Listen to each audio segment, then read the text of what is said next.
Muy bien, voy a tomar el control y después le vamos a hacer el pase a nuestro querido hermano Mario Orellano.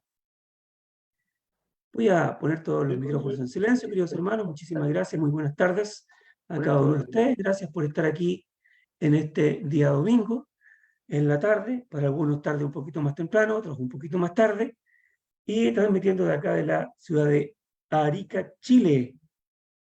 Nuestro hermano Mario ha tenido la gentileza de traernos cada domingo estudios muy interesantes y vamos a seguir con este estudio que viene trayendo acerca de Daniel, si no me equivoco, hermanito Mario, para poder ir ilustrándonos y analizando un poco más las escrituras. Vamos a tener una oración entonces y después dejamos a nuestro hermano Mario, ¿cierto? Para que podamos continuar con este interesantísimo estudio. Oremos a nuestro Padre Celestial. Santo Padre, buen Dios, damos las gracias en este primer día de la semana por darnos la oportunidad, Señor, de estar reunidos en su nombre para poder estudiar su palabra, para poder instruirnos, para poder analizarlas y para poder ser cada día a ser hallados mejores hijos suyos debido al estudio de su palabra. Queremos agradecer por todos los hermanos que han llegado hasta esta plataforma para estudiar su palabra, para escucharla, para oírla. Y queremos agradecer por el sacrificio de nuestro Señor Jesucristo allá en el Calvario, porque Él ha dado su vida por todos nosotros, no queriendo que nadie perezca, sino que todos poseamos el arrepentimiento y la salvación. Gracias, Padre Celestial, por todo lo que usted ha hecho por nosotros, por todo lo bueno, por su gran misericordia, por su gran paciencia, Señor, dándonos a todos la oportunidad de enderezar nuestros caminos, nuestra senda, y agradecerle por este tiempo que usted nos ha dado, Padre Celestial, para que nuestro hermano Mario pueda traernos su palabra, y así podamos ser mejores en conocimiento y en sabiduría. Rogamos, Padre Celestial, que ayude a cada uno de nosotros para que podamos abrir nuestro entendimiento y de esta manera ser hallados irreprensibles cada día más delante de su presencia. En el nombre de Cristo Jesús oramos y le agradecemos. Amén, Señor. Gracias, hermano Ernest, por la oración. Adelante, hermanito, que el Señor le bendiga. Amén, amén. Vamos a dar inicio, voy a compartir pantalla. Si me permiten, hermanitos, por favor. Ya, perfecto. Ok, vamos a seguir y ya este es el último estudio del libro Daniel en capítulo 9 con relación a las 70 semanas. Ok, y como habíamos dicho en los otros estudios, pues el libro de Daniel es uno de los libros que se ha utilizado para tratar de adivinar o predecir la fecha en que vendría el fin de los tiempos. Pues ha sido un libro muy abusado, un libro que ha sido usado para desarrollar una serie de doctrinas erradas. Inclusive con este libro, muchos de los primeros adventistas, los primeros que surgieron, llegaron a concluir que Cristo aún no había entrado al cielo, sino que no se cumplieron las 70 semanas. Lo que estudiamos y lo que venimos viendo es que el capítulo 9, básicamente lo que está hablando es de Jerusalén. Y no está hablando del fin del mundo, no está hablando de otros eventos como tales, sino de la historia de Jerusalén, del templo, de la religión judía, del pueblo judío y especialmente entre todos esos eventos que narra las 70 semanas, la venida del Mesías y su maravillosa obra redentora. Entonces, el contexto de la visión de los 70 semanas, como lo desarrollado en el capítulo 9, tiene que ver con el pueblo de Israel. ¿Ok? Todo lo que viene desarrollando el capítulo 9 tiene que ver con el pueblo de Israel. La reconstrucción de Jerusalén, su templo, que fueron destruidos por el ejército caldeo babilónico, y con el final que tendrían nuevamente, que serían destruidos por el ejército de otra nación. Entonces, básicamente lo que Daniel estaba pidiéndole a Dios, oración para que recordar a la profecía que había hecho a Jeremías de las 70 años y que tuviera misericordia de ellos. Entonces Dios le está diciendo, sí, ustedes van a volver y van a reconstruir el templo, van a reconstruir su tierra, van a estar en su tierra nuevamente. Pero posteriormente eso va a ser destruido nuevamente. Y va a acontecer algo maravilloso o algo importante entre esos dos eventos. En medio de esos eventos vendría el tan esperado Mesías, el cual pues sería asesinado por aquellos que le estaban esperando. ¿Okay? Cuando uno ve Daniel, se da cuenta que Dios dio muchos detalles con respecto al Mesías. Porque cuando uno lee Isaías 53 y lee también Daniel 9 como otras profecías sobre Cristo, pues había una revelación de que el Cristo iba a ser muerto. ¿Okay? La visión describe resumidamente toda la obra redentora que el Mesías le ofrecía al pueblo de Israel y a toda la humanidad. Eso yo creo que es lo más importante porque es lo que más desarrolla la profecía de las 70 semanas. Lo que haría o lo que pasaría con la llegada de ese Mesías príncipe. El propósito más importante del antiguo pacto, hermanos, era proclamar la venida del Hijo de Dios. El antiguo pacto lo que hacía era señalar a Cristo, a su venida. Cuando uno ve desde Génesis capítulo 3 y va viendo cómo se va desarrollando la narrativa bíblica en el antiguo pacto, básicamente estaba señalando al tiempo de la venida del Mesías. Entonces, las 70 semanas son eventos que ocurrirían con respecto al pueblo de Israel. De este cuadro que lo mostré en los anteriores estudios, las 70 semanas están divididas en 3 partes, 7 semanas que tienen que ver con reedificar el templo y la ciudad, dicen tiempos angustiosos, 62 semanas que pasarían entre esta reconstrucción y la venida del Mesías príncipe, o sea que son todos los años esos que se hablan de los años del silencio, los años que pasaron hasta que vino el Mesías, y la última semana, que es donde ocurren la mayoría de los eventos profetizados y de mayor importancia o relevancia de la revelación que se estaba dando. Eran eventos muy significativos. ¿Okay? Entonces, entre la orden de restauración y el regreso de la cautividad, pasarían 70 semanas y todos estos eventos iban a ir ocurriendo en ese tiempo.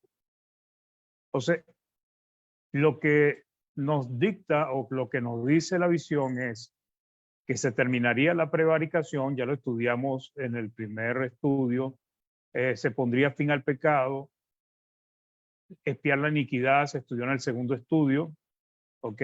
Que es aplacar la ira y hacer favorable a Dios, traer la justicia perdurable, una justicia que es eterna, sellar la visión y la profecía que era el cumplimiento fidedigno de las profecías que Dios había establecido con respecto al tiempo del Mesías y del pueblo de Israel, ungir al Santo de los Santos, la orden para restaurar y edificar a Jerusalén hasta el Mesías príncipe, ¿ok? Se volverá a edificar en tiempos angustiosos, lo vimos la semana pasada, creo. Se quitará la vida al Mesías príncipe, no por sí, también lo analizamos la semana pasada. El pueblo de un príncipe destruiría la ciudad y el santuario, lo vimos la semana pasada, pero vamos a volver a tocar un poco esto porque esto va a ayudar a desarrollar el resto de la lectura. Su fin, el fin que traería este príncipe y el pueblo de este príncipe sería como una inundación, o sea, realmente una devastación completa. La muchedumbre de las abominaciones, vendrá el desolador con la muchedumbre de las abominaciones, que tiene que ver con el ejército romano. La consumación, o sea, el cumplimiento de lo que Dios había determinado que iba a ocurrir sobre el pueblo de Israel. Lo que está determinado se derrame sobre el desolado, ¿ok? Confirmará el pacto con muchos, y hace cesar el sacrificio y la ofrenda. Esto es lo que podemos destacar de estos 3 versículos que tienen que ver con las 70 semanas, ¿no? Entonces, la semana pasada vimos un poco esto, pero vamos a repasarlo rápidamente. El pueblo de un príncipe que ha de venir destruirá la ciudad y el santuario. Es unánime el criterio general de que el príncipe fue el general Tito, hijo del emperador Vespasiano, quien rodeó a Jerusalén, pero antes de rodear a Jerusalén, él prácticamente destruyeron la mayoría de las ciudades de toda Judea. Pues. O sea, antes de que llegara la destrucción a Jerusalén, prácticamente fue destruido todo Israel. Pues. Él y su ejército rodearon, asediaron a Jerusalén y finalmente la destruyó junto con el templo. Las grandes ciudades de Israel ya habían sido destruidas y gran parte del pueblo había muerto a manos del ejército romano. Los habitantes de Jerusalén resistieron el asedio y por momentos infligieron bajas al ejército romano. Eso lo podemos leer. Josefo hace una narrativa bastante interesante de este acontecimiento. Pero el caos que se desarrolló en la ciudad, la lucha entre 3 grupos de judíos que dominaban la vida en la ciudad de Jerusalén, ayudó a los propósitos de Tito. Esa es la verdad. Pues. Antes de que Tito pudiera entrar a la ciudad para destruirlo todo, ellos mismos se fueron destruyendo uno a otro, pues, porque el pueblo cayó en manos de sediciosos, pues, de rebeldes, creo que Josefo le dice revoltosos, que ellos tomaron el control de la ciudad y convirtieron la ciudad pues realmente en un lugar donde la vida no era nada buena, porque por un lado estaban ellos que robaban, mataban y asesinaban, y por otro lado estaba el asedio que estaba impidiendo que en algún momento pudiera llegar más alimentos a Jerusalén. ¿Okay? Grupos de delincuentes y rebeldes sediciosos, tal vez estos mataron a más gente dentro de su pueblo que el ejército romano. Ya vamos a ver por qué. Porque lo que sufrió Israel, hermanos, con ese asedio fue realmente algo terrible. Y seguramente el pueblo se hubiese rendido si no hubiese sido por estos rebeldes, que mantuvieron al pueblo sometido hasta el final, cuando ya ellos mismos murieron de hambre, porque ellos se iban comiendo las cosas del pueblo.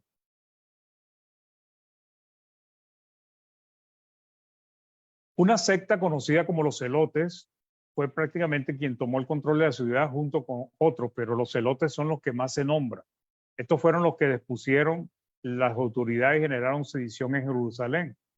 Ellos fueron los revoltosos que no solo resistieron a Roma, sino que obligaron al pueblo a morir de hambre por no dejarlos rendirse. Y Cristo habló de estas sediciones. ¿Okay? Cuando en Lucas 21:9 dice, y cuando oigáis de guerras y sediciones, no os alarméis, porque es necesario que estas cosas acontezcan primero, pero el fin no será inmediatamente. O sea, realmente el pueblo de Israel, los que estaban en Jerusalén, pues, porque las demás ciudades realmente fueron dominadas relativamente fácil, pues. Pero Jerusalén, por la forma, por las murallas, por el lugar como estaba estructurado, realmente al pueblo, al ejército romano le costó poder penetrar las murallas. Hecho que ocurrió en el año 70, cuando el general Tito y su ejército finalmente entraron. El cuadro que consiguieron era terrible. Muchos muertos por causa del hambre, familias enteras muertas en descomposición en sus casas. Y eso fue por causa del hambre. Pues el hambre mató mucho más gente. Algunos dicen que lo que pudo matar el ejército romano cuando entraron a Jerusalén. ¿Okay? Mateo 24, del 1 al 2, dice, cuando Jesús salió del templo y se iba, se acercaron sus discípulos para mostrarle los edificios del templo. Respondiendo él les dijo, ¿veis todo esto? De cierto os digo que no quedará aquí piedra sobre piedra que no sea derribada. Y esta profecía de Jesucristo se cumplió plenamente con la destrucción de Tito y su ejército sobre Jerusalén y el templo. algo que ya Daniel había profetizado siglos antes, pues, ¿ok? Entonces vemos que tanto Daniel como Jesús profetizaron sobre esta destrucción que vendría sobre el templo y la ciudad. Para el pueblo judío el templo era algo de orgullo, pues. Y eso lo podemos ver en la narrativa de lo que estamos leyendo de Jesucristo y sus discípulos. Para ellos era motivo de orgullo, a pesar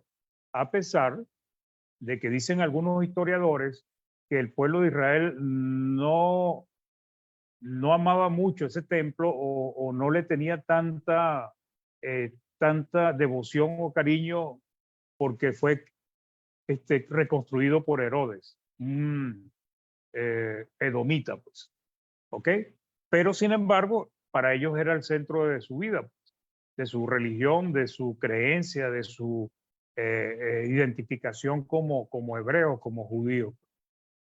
Mateo 24:15 dice, por tanto, cuando veáis al 17, en el lugar santo la abominación desoladora de que habló el profeta Daniel, el que le entienda, entonces los que estén en Judea huyan a los montes y el que esté en la azotea no descienda para tomar algo de su casa. Entonces dice abominación desoladora, que Daniel lo identifica como la muchedumbre, o sea, el gentío, la cantidad de personas que tenían que ver con abominación. ¿Y por qué abominación? Porque el santuario, el templo, y no debía ser pisado por hombres que fuesen, ¿cuál es que decían? Gentiles, que para ellos es una abominación, pues. Entonces, la abominación desoladora era el ejército romano, ¿ok? Cuando veáis a Jerusalén rodeada, pues sepan que ya ha llegado el tiempo. Ok, entonces dice también la profecía, su fin como inundación, devastaciones, con la muchedumbre de las abominaciones vendrá el desolador, la consumación, lo que está determinado se derrame sobre el desolado. Esto prácticamente se cumple, son varios puntos, pero se cumplen en un solo análisis, porque uno está relacionado con el otro. ¿Ok?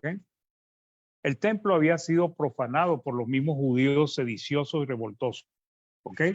Ellos saqueaban el templo, entraban y salían sin ninguna restricción. Los sediciosos habían asesinado al sumo sacerdote y a muchos de los principales autoridades. O sea, ellos tomaron control de las autoridades. Josefo, en la guerra de los judíos, dice, Josefo narra lo siguiente: después de esto mandó a matar al pontífice llamado Ananías, era el sumo sacerdote, hijo de Masbalao, varón noble, escribano de la corte y valeroso, el cual descendía de Amaután,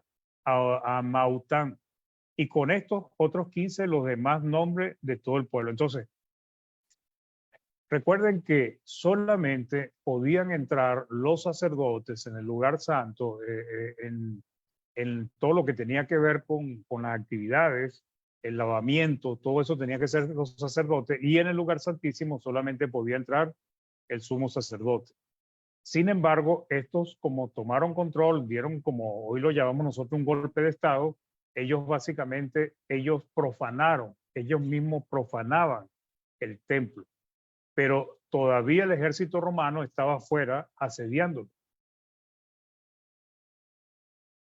La abominación asoladora o desoladora, la muchedumbre de las abominaciones, era el ejército romano cuya destrucción llegaría hasta el punto de que la tierra de Jerusalén quedaría desolada, arruinada, acabada. O sea, sería una total devastación. Pero no solamente por el ejército, porque sí, el ejército entró y destruyó todo, pues, quemó la ciudad. Algunos dicen que no fue intencional, pero Josefo dice que sí, pues. Entonces, el asunto fue que cuando ellos entraron, era tanta la mortandad, la hediondez que había en esa ciudad, que prácticamente fue una devastación total lo que sufrió los que vivían en Jerusalén. Las devastaciones, la ruina, el hambre de Israel llegó hasta el fin de la guerra.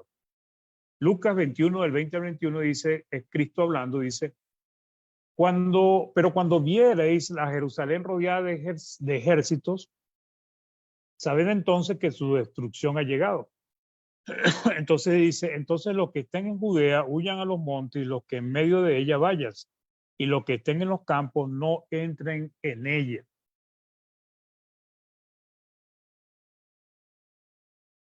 Sería como si una inundación que arrasa con todo. O sea, realmente el ejército romano fue el causante en gran parte de toda la situación, porque al ellos rodear a Jerusalén no podía entrar ni salía comida. O sea, ellos básicamente las reservas que tenían se las fueron comiendo hasta que llegó el hambre.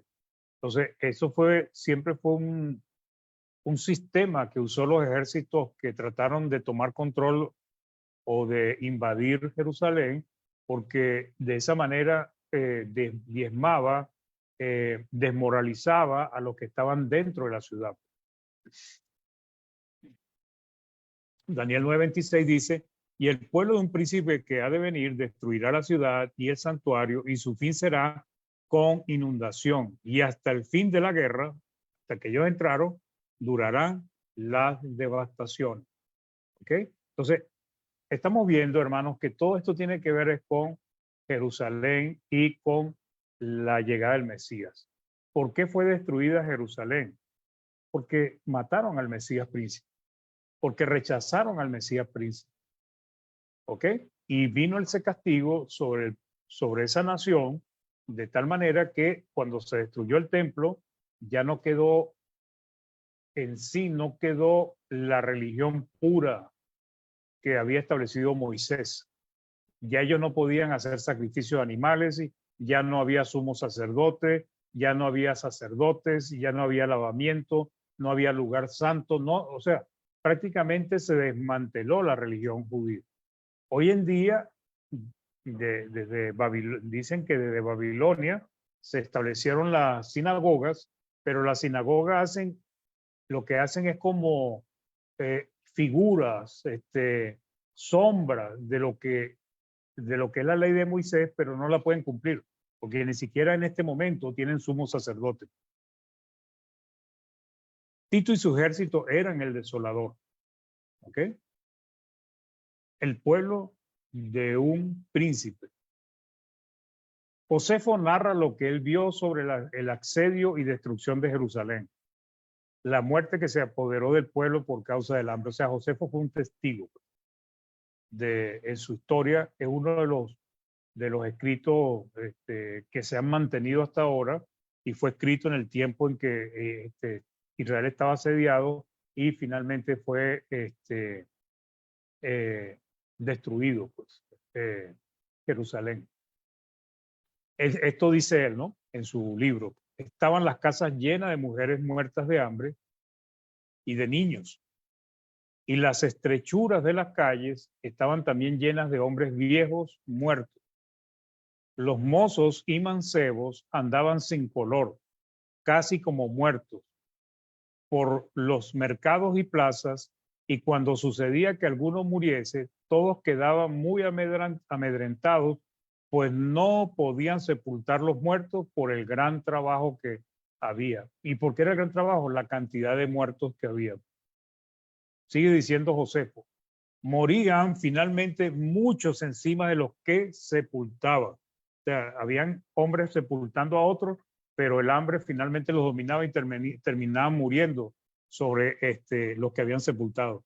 Muchos huían a sepultarse vivos antes de que llegase el fin de sus días. Y no se oía en tan grandes males llantos ni gemidos. O sea, la gente no tenía ni fuerza para poder llorar o gemir, porque la grande hambre que padecía no daba lugar para ello. Los que morían postrero miraban a los muertos primero con los ojos muy secos y sin virtud para poder echar una lágrima, y con las bocas y vientres corrompidos. ¿Okay? Dice, estaba la ciudad con gran silencio, toda llena de tinieblas de la muerte, y aún los ladrones causaban mayor amargura y llanto que todo lo otro. Esto pasa, hermanos, en todos los pueblos cuando los gobiernos, las autoridades pierden el control. Los malos, los desordenados, los rebeldes son los que toman control de las cosas y empiezan a castigar a las personas que tratan de vivir moralmente bien. Dice, vaciaban las casas que no eran entonces otro que sepulcro de muertos. ¿Okay? Las casas eran sepulcro de muertos. Y desnudaban los muertos. Y quitándole las ropas y coberturas de encima, salían riéndose y burlándose. Los que morían volvían sus ojos hacia el templo, pesándoles y sintiendo mucho que dejaban vivos a los revolvedores solamente. Esta es la forma como hablaba o se escribía en aquel entonces en la traducción que tenemos. Como Tito, que andaba rodeando la ciudad, los viese tan llenos de cuerpos muertos y la corrupción que de ellos salía por estar podridos, condolióse mucho y gimió y extendió las manos altas a Dios. Decía con alta voz que no era él causa de tanto daño. De esta manera, pues, estaba toda la ciudad. O sea, aparentemente Tito lo que está esperando es que se rindiera, pero los revoltosos, los que habían tomado control de la ciudad, no querían rendirse ni dejar que el pueblo se rindiera. Entonces, permitieron que mucha gente muriera por no ceder y rendirse ante el ejército romano. Con estas destrucciones y daños no se movieron aquellos revolvedores y sediciosos que dentro de la ciudad estaban. Además de esto, los nobles que habían huido, algunos lograron huir, decían que era el número de todos los pobres que habían sido muertos, pobres, de más de 600,000, y que el número de los otros no era posible decirlo. O sea, algunos dicen que murió más de 1,000,000 de personas. O sea, cuando entró el ejército romano había más de 1,000,000 de personas muertas por el hambre. Cuando fue la ciudad cercada de muro, no siéndoles ya lícito ni posible coger ni aún las hierbas, o sea, ya no podían buscar qué comer, fueron algunos necesitados y forzados a escudriñar los albañales. Aquí le decimos cloacas, alcantarillas, y se apacentaban, o sea, se llenaban con el estiércol antiguo de los bueyes, y el estiércol cogido, cosa indigna de ver, les era mantenimiento. O sea, esto para los judíos esto era una abominación completa, pero el hambre los llevó a eso. En Wikipedia agrega esto más, pues quise ponérselo porque es interesante. Dice, ahora como el ejército no tenía más personas para matar ni nada que saquear y su furia carecía de cualquier aliciente, ¿por qué? Por la cantidad de muertos que habían adentro, ya que si hubieran tenido algo que hacer no habrían tenido ningún miramiento con nada. César dio órdenes de que demolieran toda la ciudad y el templo y dejar en pie las torres de Fasael, Hípico y Mariano, ya que eran las más altas, y la parte de la muralla que rodeaba la ciudad en el lado oeste. Este muro se salvó con el fin de garantizar un campamento para la guarnición que quedara allí, y las torres se conservarían para mostrar a la posteridad qué tipo de ciudad y qué bien fortificada era aquella a los que los romanos habían sometido con su valor. Los encargados de la demolición allanaron el resto del recinto de la ciudad de tal forma que los que llegaran a este sitio no creerían que hubiera sido alguna vez habitado. Esto realmente es una hermosa ciudad, motivo de orgullo para el pueblo de Israel, fue destruida hasta los cimientos. Esto fue el final de Jerusalén, una ciudad de gran magnificencia y fama entre toda la humanidad, provocado por la locura de los sediciosos. Y lo interesante fue que Cristo profetizó que esto iba a pasar. Entonces, ¿quién era el desolador? Tito y su ejército. ¿Quiénes eran la muchedumbre de las abominaciones? Tito y su ejército. Entonces, aquí lo que estamos notando, hermanos, es que la profecía sobre las 70 semanas no es como piensan muchas religiones, que tiene que ver con el tiempo final, con el final de los siglos. No, tenía que ver básicamente era con Israel y su destrucción y la venida del Mesías. Tito y su ejército era el desolador, porque ellos rodearon, asediaron a Jerusalén hasta que finalmente lo que Dios había determinado se consumó, que es la consumación. ¿Qué fue la consumación? La consumación es lo que Dios había decretado que iba a ocurrir sobre su pueblo, que Cristo también lo decretó, que dijo que no quedaría piedra sobre piedra. Eso fue la consumación. Daniel 9:27 dice en la segunda parte, y lo que está determinado se derrame sobre el desolador, y lo que está determinado, perdón, se repetí 2 veces, y lo que está determinado se derrame sobre el desolador.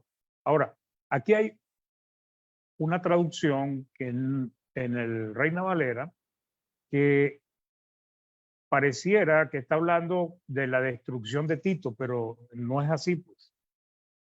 Aquí lo que está hablando es se derrame sobre el desolado. Esta palabra en griego se puede traducir desolador y desolado, pero el contexto que está hablando es la destrucción de aquel que quedó desolado, aquel que fue devastado, aquel que fue destruido como inundación.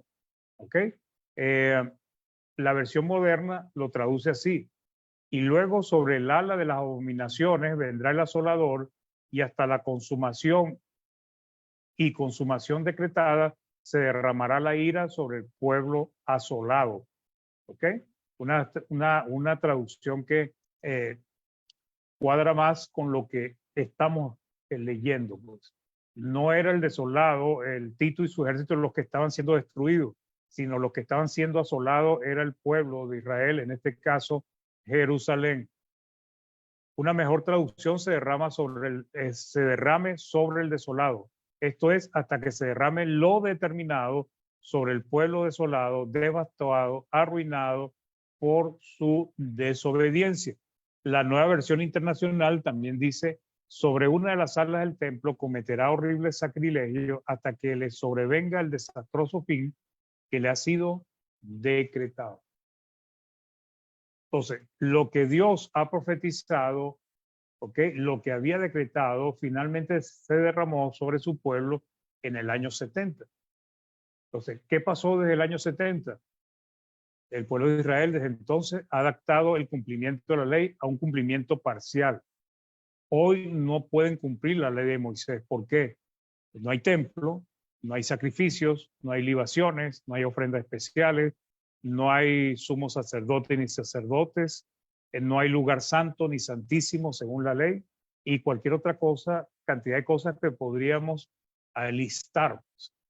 En ese momento se acabó realmente la religión judía, o sea, ya ellos no pueden cumplir la ley de Moisés. Cuando uno dice que ellos tienen su religión, ellos cumplen la ley de Moisés parcialmente, pero recordemos que la palabra dice que el que viola un punto de la ley se hace culpable de todos los demás. ¿Por qué Dios mandó a destruir el templo y todo eso? Porque ya con eso el mensaje que envió es que ya Israel ya no es su pueblo, que ya la ley de Moisés no es el medio para justificarse ante Dios. Eso se acabó y eso es ese es el mensaje que está mandando. Después dice, confirmará el pacto con muchos. ¿Ok? Esta parte de la profecía está en medio de la destrucción que ocasionaría Tito. Sin embargo, el contexto nos ayuda a entender que es el pacto que Cristo estableció. ¿Ok? Después de su muerte y resurrección con aquellos que le obedecerían. Confirmará el pacto con muchos. ¿Ok? En la semana 70 ocurriría la muerte del Mesías, la destrucción de Israel y establecimiento del nuevo pacto. Esta porción de la Biblia la toman algunos, yo he escuchado a algunos hermanos, para argumentar que la dispensación cristiana no comenzó en el Pentecostés, sino que comenzó realmente fue con la destrucción del pueblo de Israel, con la destrucción del templo. Entonces, según ellos, cuando dice que se confirma el pacto, es que en ese momento ya el pacto estaba completamente revelado. De ahí ellos concluyen que el nuevo pacto fue revelado completamente antes del año 70, contradiciendo pues muchas de las cosas que nosotros leemos, por ejemplo, Apocalipsis, las epístolas de Juan, que fueron escritas hacia el final del siglo, lo que muchos dicen que los evangelios fueron escritos después del año 70, cosas así por el estilo. Pero estas son unas conclusiones que ellos sacan. Daniel 9:27 nos dice, y por otra semana confirmará el pacto con muchos, a la mitad de la semana hará cesar el sacrificio y la ofrenda. Es la otra parte que vamos a analizar, pero en este momento estamos en que confirmaría el pacto con muchos. Jeremías 31:31, que fue algo que se pronosticó, se profetizó con respecto a este pacto, dice, he aquí que vienen días, dice Jehová, en los cuales haré nuevo pacto con la casa de Israel y con la casa de Judá. Y Hebreos 8:6 lo confirma, pero ahora tanto mejor ministerio es el suyo, cuanto es mediador de un mejor pacto establecido sobre mejores promesas. Entonces, ¿cómo confirmó Cristo el pacto con muchos? Por su muerte, por la muerte del Mesías príncipe. ¿Ok? Es un nuevo pacto en su sangre. Entonces, leímos también que haría cesar el sacrificio y la ofrenda. Aquí vienen dos interpretaciones. La primera interpretación es basada en la destrucción de Tito. La primera está basada en lo que hemos hablado sobre la destrucción del templo y la incapacidad de Israel de hacer sacrificios y ofrendas. La religión judía, según la ley, se había terminado esto debido a la destrucción de Tito y su ejército. Entonces, esa es una interpretación. ¿Ok? ¿Qué dice esta interpretación? Pues que quien cesó, quien paró, detuvo los sacrificios y las ofrendas fue el ejército romano cuando destruyó a Jerusalén. ¿Ok? Y destruyó el templo. Pero no es del todo cierto porque ya no quedaba nada que comer en Israel. Decir que habían sacrificios, animales para sacrificar, no era cierto. Ya todos se lo habían comido, ya no quedaba ofrenda que dar. O sea, ya los sediciosos habían tomado control del templo. Entonces, la interpretación más correcta de este pasaje de la Biblia tiene que ver con la obra redentora de Cristo. La segunda, y que concuerda con lo que revela la palabra, es de que estableció un pacto con muchos, es la anulación de la ley de Moisés cuando Cristo murió en la cruz del Calvario y el establecimiento de un nuevo pacto. Colosenses 2 del 14 al 15 dice, y anulando el acta de los decretos que había contra nosotros, que nos era contraria, quitándola de en medio y clavándola en la cruz. Y despojando a los principados y a la potestad los exhibió públicamente, triunfando sobre ellos en la cruz. O sea, realmente cuando cesó el sacrificio y la ofrenda, no fue cuando el pueblo dejó de hacerlo, sino fue cuando ya no tenía ningún valor espiritual para justificar al hombre con Dios. O sea, ¿en qué momento cesó el sacrificio y la ofrenda? En el momento que Cristo abolió la ley de Moisés. El pueblo de Israel siguió haciendo sus cosas hasta el año 70 que destruyeron el templo. Pero ya eso para Dios no representaba ninguna justificación, como lo podemos leer en el libro de Gálatas, como lo podemos leer en el libro de Hebreos, donde se combatió ferozmente contra la apostasía de seguir sometiéndose a la ley de Moisés. Ya lo leímos. Cristo estableció un pacto con muchos y al clavar la ley en la cruz acabó con los sacrificios y ofrendas como actos de adoración a Dios, pero también como actos de justificación delante de Dios. Hebreos 10:1 dice, porque la ley teniendo la sombra significa algo que es difuso, no es la misma imagen. Algunos dicen la copia, pero una copia imperfecta de los bienes venideros, no la imagen misma de las cosas, nunca puede, por los mismos sacrificios que se ofrecen continuamente cada año, hacer perfectos a los que se acercan, ¿verdad?, a Dios. Hebreos 10 del 8 al 12 nos dice, diciendo primero, sacrificio de ofrenda y holocausto y expiaciones por el pecado no quisiste, ni te agradaron, las cuales cosas se ofrecen según la ley. ¿Qué había pasado, hermanos? Ya Dios no quería más esos sacrificios según la ley de Moisés. Ya no quería más esas ofrendas, esos holocaustos, esas expiaciones. Ya Dios no las quería. Dios quería algo superior y tenía que ver con el sacrificio de su Hijo amado. Entonces, el 9 dice, y diciendo luego, he aquí vengo, oh Dios, para hacer tu voluntad. Quita lo primero para establecer esto último.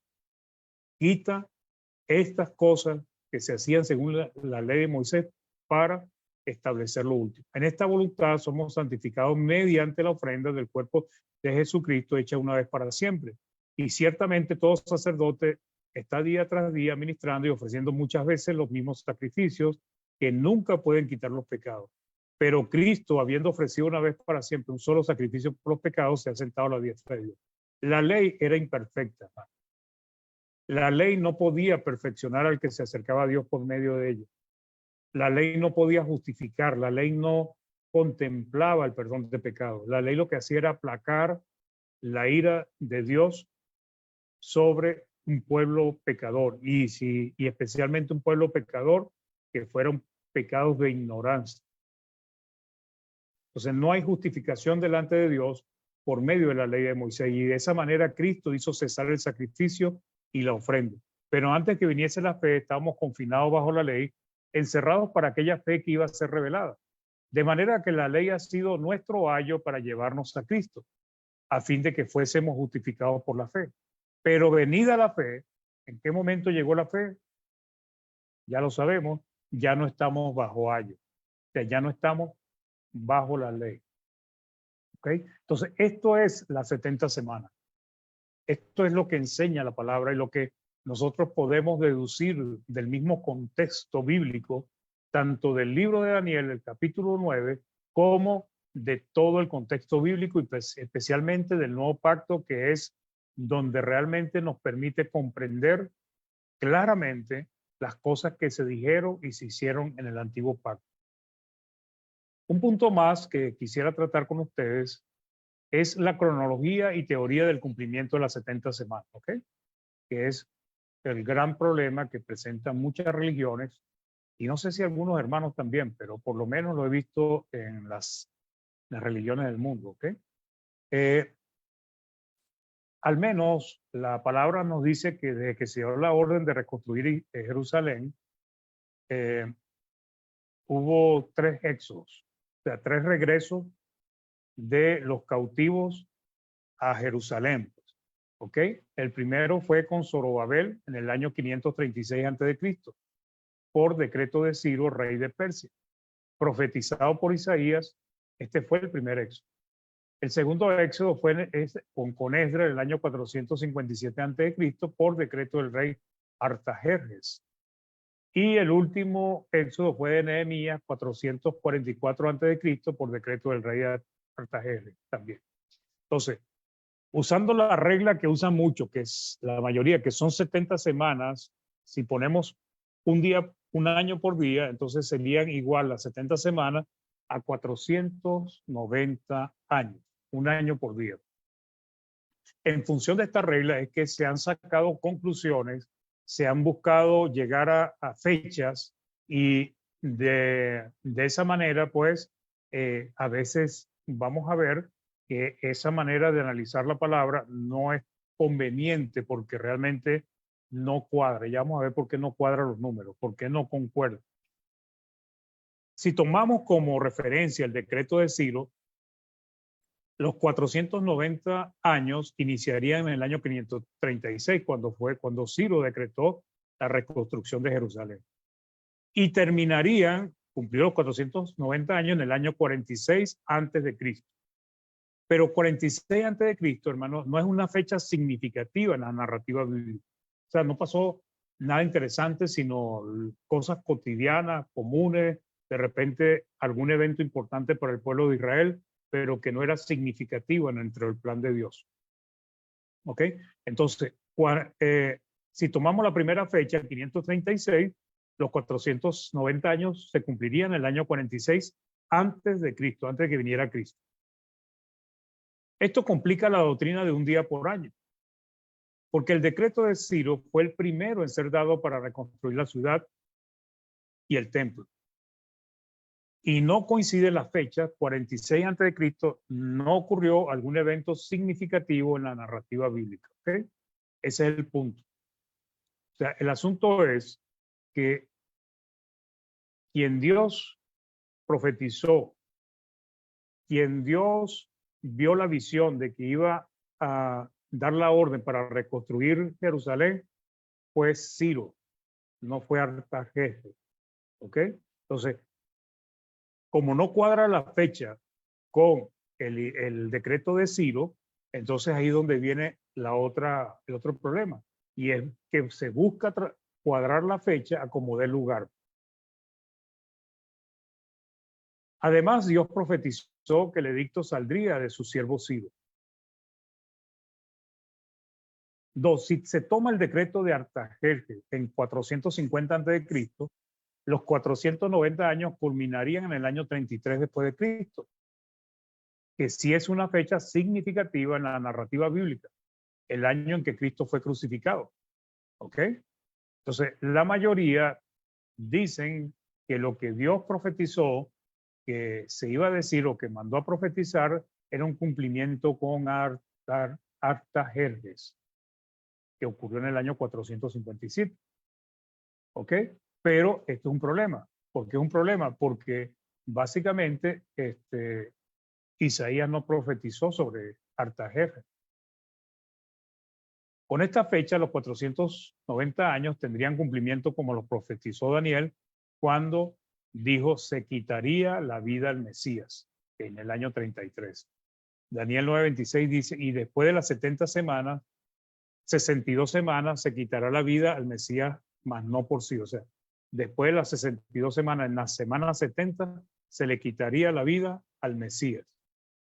La dificultad con esta fecha es que el rey que dio la orden para continuar la reconstrucción del templo y de Jerusalén fue Artajerjes, de quien Dios no había dicho nada.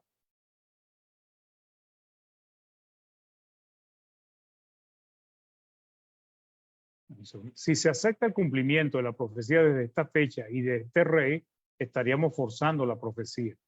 La orden de restaurar según Dios vendría de Ciro, no de Artajerjes. Isaías 44, el 26 al 28 dice, yo el que despierta la palabra de su siervo y cumple el consejo de su mensajero, que dice a Jerusalén, serás habitada, y a las ciudades de Judá reconstruidas serán, y sus ruinas reedificaré, que dice a las profundidades, secaos, y tus ríos haré secar, que dice de Ciro, es mi pastor y cumplirá todo lo que yo quiero. Al decir a Jerusalén, serás edificada, y al templo será fundado. Entonces, la profecía tenía que ver con Ciro, no con Artajerjes. La última fecha, que es la 444 a.C., el último éxodo, terminaría los 400 años en el año 46 después de Cristo, que tampoco es una fecha relevante entre como lo fue la destrucción de Jerusalén o como fue la venida del Mesías, como fue el establecimiento de la iglesia. Entonces no concuerda.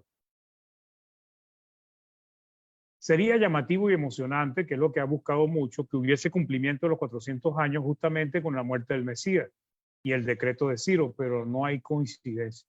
Entonces, ¿cuál es la mejor conclusión que podemos llegar, hermano? La mejor conclusión que tenemos que llegar es que es necesario entender que las 70 semanas denotan un largo periodo de tiempo, como son los 1000 años también, ¿ok? Pero no es un tiempo definido literal. No son 490 años literales. Y con esto nos quitamos la disyuntiva, porque si decimos que son 490 años literales, entonces Dios se equivocó, porque no fue Ciro el que dio la orden, sino fue Artajerjes, ¿ok? Pero resulta que Dios dice que era Ciro. La fecha del cumplimiento literal de los 490 años sí es relevante, con el rey del cual Dios no habló, Artajerjes. Entonces, pero Dios, como no habló de eso, no tiene ningún valor a la hora de determinar que esa fue la fecha. ¿Ok? Entonces, ese es el punto, hermano. Ese es el punto que debemos determinar. Realmente los 490 años son años que representan un largo periodo, es algo simbólico, no son literales como tal, porque no cuadran la fecha. Para concluir, el libro de Daniel ha sido utilizado por muchos para tratar de determinar la fecha del fin de los tiempos. ¿Okay? Esta pretensión desecha la enseñanza de Dios de que Jesús vendría como ladrón en la noche, el cual no avisa, sino que toma por sorpresa a las víctimas. Las profecías de las 70 semanas tienen un cumplimiento desde el momento en que se da la orden de reconstruir el templo y la ciudad hasta la destrucción final del templo y la ciudad por Roma, con el cumplimiento de todas las profecías sobre el Mesías, con su aparición en el mundo, su muerte, su resurrección y su obra redentora. ¿Ok? Entonces, esto, hermanos, es importante que lo tengamos en cuenta y esto es lo que quería compartir con ustedes hoy para que podamos comprender esta profecía de las 70 semanas. Vamos a hacer una oración, hermanos, y concluimos. Hermano Sergio, por favor, nos puede ayudar con la oración. Se lo agradecemos. Bienvenido. Gracias, hermano. Oremos. Eterno Dios que estás en el cielo, Señor, gracias por concedernos la oportunidad para estar aquí presente en esta plataforma, escuchando tu palabra, Dios, atendiendo a aquella exposición que el hermano nos ha hecho. Damos gracias por ello. Damos gracias también, Señor, porque este día ha sido para nosotros un día de regocijo en el cual nos hemos reunido, Señor, para adorar tu nombre, mantener en pie nuestra fe a través del estímulo que los hermanos nos brindan y la exposición, Señor, de tu consejo. Oramos por cada una de las familias aquí reunidas, Padre, que tú seas con nosotros, nos ayudes en esta semana, que hagamos las cosas que son conforme al camino que tú nos has trazado y siempre tener una mirada, Señor, en las cosas que son de arriba. Oramos por los enfermos, que tú puedas restaurar, si es tu voluntad, su fe, y que esto no sea motivo, Señor, para su decaimiento, sino por el contrario, para encontrar, Señor, refugio y esperanza en las cosas que tú prometes. Gracias por mi hermano que nos entrega esta lección, mi hermano Mario, y bendícele a él, su familia, y gracias, Señor, por concedernos el tiempo para estar acá. Oramos, Padre, en el nombre de Jesús. Amén. Gracias, hermano. Gracias, hermano Sergio, por la oración. Bien, hermanos, vamos entonces a los comentarios y visitas en Facebook. Hermano Hermes o hermano Néstor. Ah, hermano Néstor. Ok.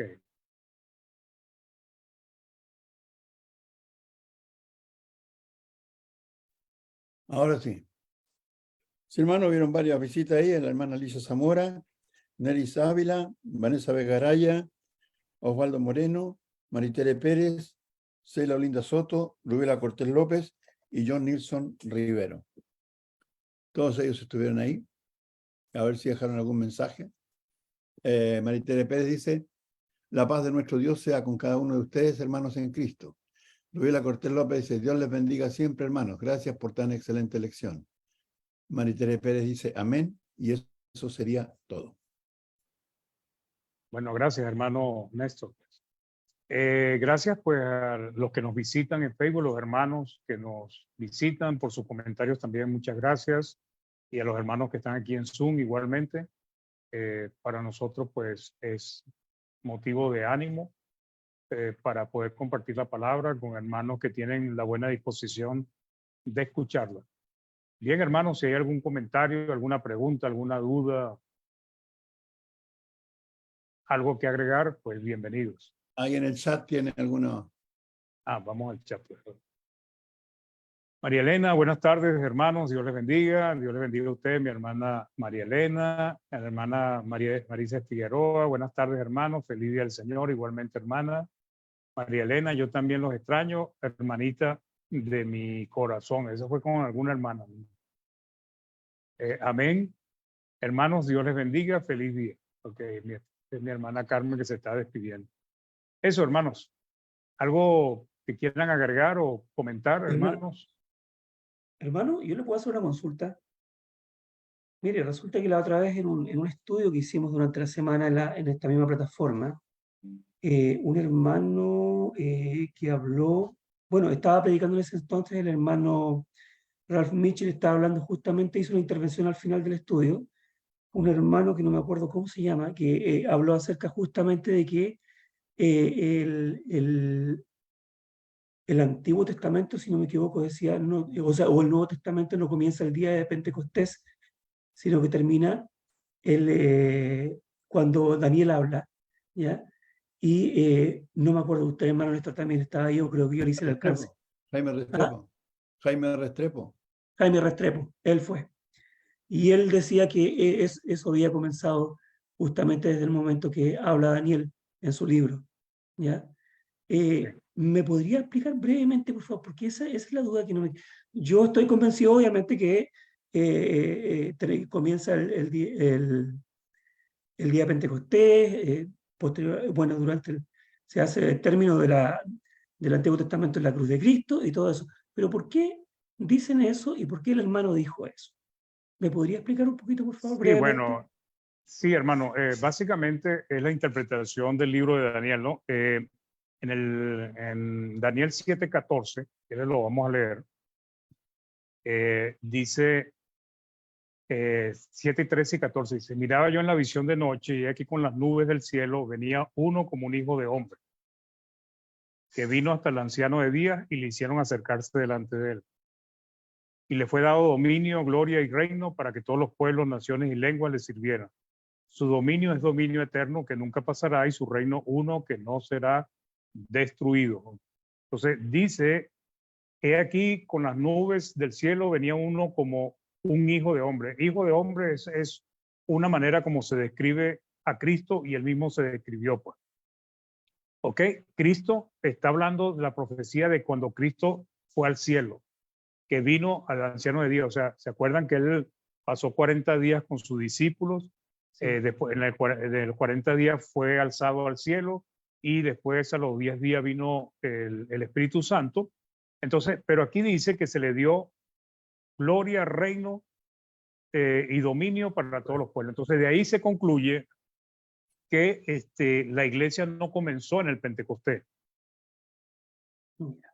sino que el reino de Cristo empezó 10 días antes. Pero no es así, porque el reino necesita súbditos. Y realmente los súbditos aparecieron fue en el Pentecostés. ¿Ok? Entonces, ahora el nuevo pacto, ¿qué pasa? Cuando la iglesia empezó, hermano, todavía el nuevo pacto no estaba escrito. ¿Correcto? De ahí en adelante, los apóstoles fueron siendo inspirados y ellos empezaron a revelar los propósitos de Dios, de lo que era el nuevo pacto. Y fue un tiempo en que los apóstoles estaban enseñando, estaban revelando el nuevo pacto, pero también tenían oposición del pueblo judío que querían volverse a la ley. ¿Cuándo se terminó de revelar el nuevo pacto, perdón? Según los historiadores, el Apocalipsis fue escrito en el año 94, los evangelios fueron escritos en el año 80, el de Juan y otros evangelios. Hay libros que fueron escritos un poco antes de la destrucción de Jerusalén, pero todo el mundo, o los historiadores y todo el mundo concuerda que realmente el antiguo pacto fue terminado de escribir y revelado ya para Apocalipsis, pues, en el año 90 y pico. Ahora, ¿qué pasa? Cuando leemos Daniel, como lo leímos, y dice que confirmaría el pacto con muchos, aparentemente la confirmación del pacto con muchos tiene que ver con algo que iba a pasar antes de la destrucción de Jerusalén. Entonces, antes de la destrucción de Jerusalén, muchos argumentan que vendría se revelaría todo el pacto. Entonces, si eso es así, quiere decir que lo que dicen los historiadores, lo que dicen los primeros cristianos del segundo siglo no es cierto, porque ellos decían que Apocalipsis fue escrito en tal fecha y tal fecha. Entonces, la otra cosa es la dispensación. ¿Okay? ¿Cuándo empezó la época cristiana? ¿Con la muerte de Cristo? ¿Con el establecimiento de la iglesia? ¿O cuando se destruyó el templo?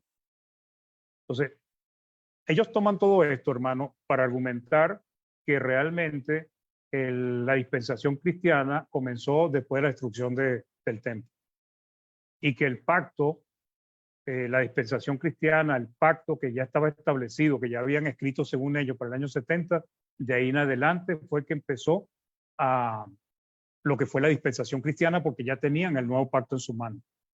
Pero eso no, o sea, realmente eso no tiene mucho apoyo bíblico como tal, porque se están basando solamente en lo que dice Daniel.